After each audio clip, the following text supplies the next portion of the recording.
Next up, we have Combat IQ.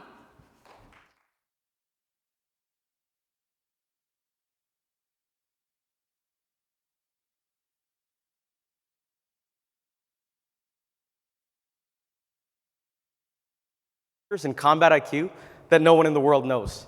But before that, I'd love to tell you a little bit about what we've been working on. So let's rewind back to May 25th, 1965, when one of the most controversial moments in combat sports history occurred.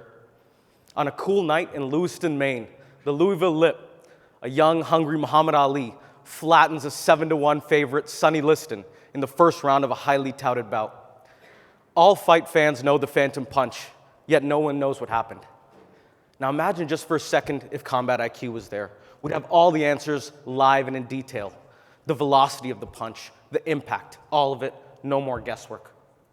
Unfortunately, we can't turn back the clock for bettors in '65, but we are here to light up the future for today's modern combat sports fans.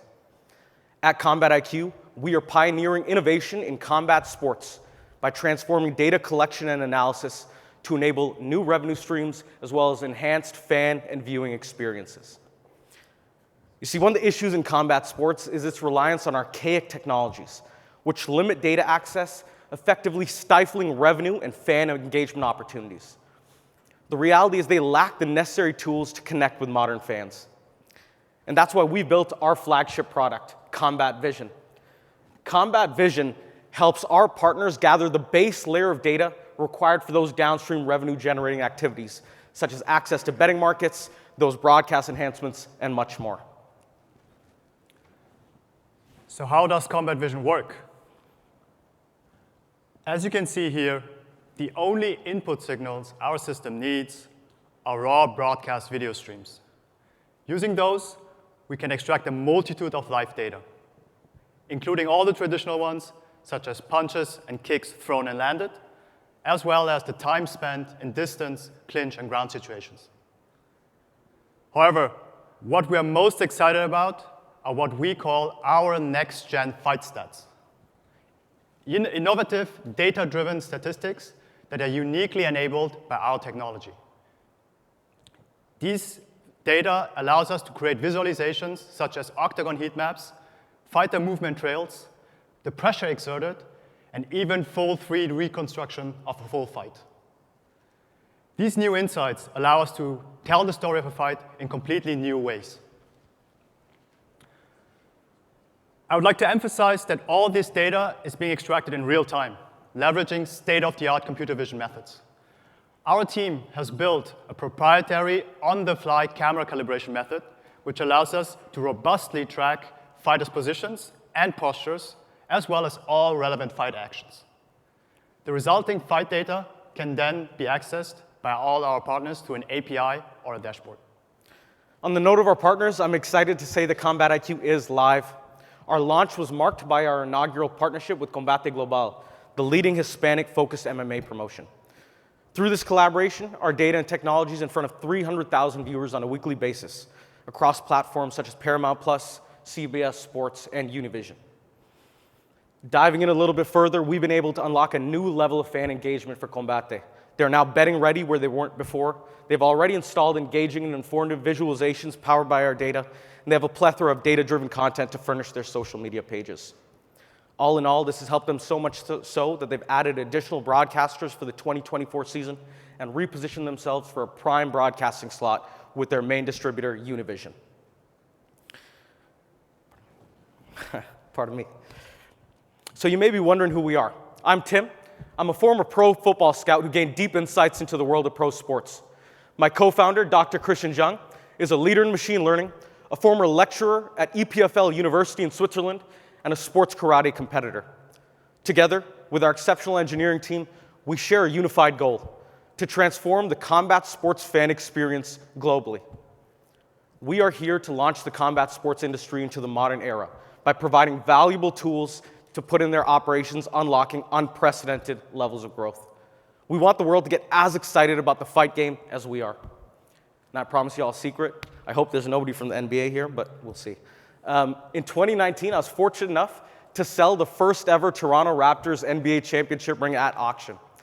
It funded the journey to create Combat IQ, And while that may be sacrilegious to some of you, I was definitely roasted a lot thanks to Darren Ravel. But I do have something to say to you basketball fans. Thank you. We appreciate your support, and I look forward to answering any of your questions at our booth. Hope you all have a great day. Questions? Hi. Hi. Great job. Question for you. As you think about this market, Yes. do you see it just being used in combatant type of competitions, or do you see it broadening beyond that? Right. You know, I think there's a lot of players in a lot of other sports. When we started this, there were some pretty significant technological hurdles to solve for combat sports. We saw it as a great platform, a blue ocean opportunity, and a beachhead market for us to prove our engineering prowess before we go to other sports. I can't go compete with Genius in football right now, so we'll take combat and take our chances down the road. And how do you think about going into market and expanding? What's your strategy for that? Fortunately, you know, through our pilots and our launch so far, we've got a fairly good pipeline of inbound requests from sports leagues of, you know, different locations and types, and we are evaluating what the best path for us forward is based on that interest. You're welcome. You talked about one of your customers being the broadcasters and broadcast enhancement for, Yes, sir. for the fans. Have you explored the sports betting space and the impact that it could have there? Yeah, so that is one of our main focuses is sports betting. So we are, you know, obviously working with Genius and Radar towards a partnership, but kind of figuring out what they want. We just launched a couple of months ago. So the tracking is the real enabler for all of our downstream revenue activities. So once that was up, it's time for us to focus on these next activities. Hey, nice presentation. Thank you. Appreciate it. A couple of things, right? So one thing you didn't cover per se, I mean, I think we just answered the question, right? Yep. Who the actual customer is. Of course. And I think we understand a little bit more now. So the customer, generally speaking, is the actual distributor of these fight games, but also the betting companies. Who actually buys your product, number one? Number two, what is your actual business model? You sell this as a kind of a software as a service? Is it actually on a per bet, per kind of some kind of a revenue share? How does it work? And then what is the market size for that, and how is it looking going forward? So we sell directly to fight promotions, the leagues. We take betting rights in exchange for that. Then we sell at a SaaS basis to broadcasters, revenue share to the betting industry, standard data feed. When we look at MMA, obviously there's a number with the UFC and there's a number without the UFC. With the UFC, we estimated about 18 billion. Without the UFC, it's estimated about 4 billion. 18 billion of what? I mean, clearly your market is not 18 billion. 18 billion for combat sports. I understand, but that's not for your product Oh, sure, solution yeah. itself, right? Well, So well I what is your guess in particular, it would be like we look at sports betting and combat sports. For us, it's been kind of tough to quantify that recently, especially with the regulation of combat. We see our product as, you know, the egg. It enables combat sports betting to grow. We go to leagues outside of the UFC and PFL who have no statistics, often have no betting, and we enable that. So, you know, it's essentially driving betting for all these other leagues. So I'm not an expert on betting in combat sports, right? Yep. But when you say there's no betting in combat sport, that kind of makes me scratch my head a little bit. No, 'cause I think said it's- none outside of the UFC, PFL, specifically in MMA, pardon me. You're saying I can't bet on an MMA bout? MMA, typically outside of the UFC and PFL, you're very hard fought to find odds for that, yes. Okay. The other one was on kind of on the actual technology platform for computer vision. So computer vision, of course, is a very broad field, right? There's lots and lots of really smart people looking at that already, and a lot of really smart people looked at it on the sports applications.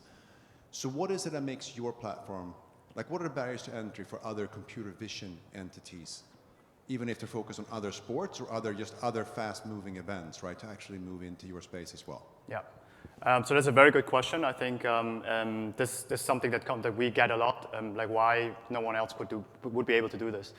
And so what I tell you about this is that it's a really difficult task. So if you look at computer vision for other different types of sports and compare it to combat sports where people are oftentimes like super close to each other, there's a lot of close interactions, people are one person sitting on top of the other, off-the-shelf models would not work for these situations. So what we did, how the work and the effort we invested in this throughout the last few months and years is to actually, our secret sauce is to build on top of what has been done before and adding our secret sauce, our engineering into it to make it work specifically for these type of situations. So no, I don't think that anyone else could be able to extract the type of data we're doing without the specific methods that we applied to make it possible. And that's a combination of most modern state-of-the-art tracking and extraction methods, plus the experience of 10 years of classic computer vision. So actually what is interesting here is that we went back to what is the original computer vision to be able to extract this type of information. So in 30 seconds, what is the actual tech stack you have underneath that? So we have post-estimation, we have detectors, we have triangulation, and we have, as I said in the presentation, on-the-fly camera calibration for dynamic cameras, which makes us really specialized. And I just want to dig a little bit deeper on that line of questioning. So you mentioned UFC does have, obviously, lines and betting. Yeah. Do they have micro betting in match right now at all? And if so, how is that enabled, and how would your solution enhance that? Absolutely. So the UFC does have live in-play betting. Our goal was very much to go to all those other fight leagues, really the tail, and enable that for them as well. In terms of the UFC, we they're in the pipeline, and we hope to do something this year, but very much enabling more micro bets in terms of like over-under number of strikes, takedowns in the next round. Typically right now, you're just be able to bet on money line for in-play. Sure. Is that it? Great. Thank you guys so much. Thank you so much. Appreciate it.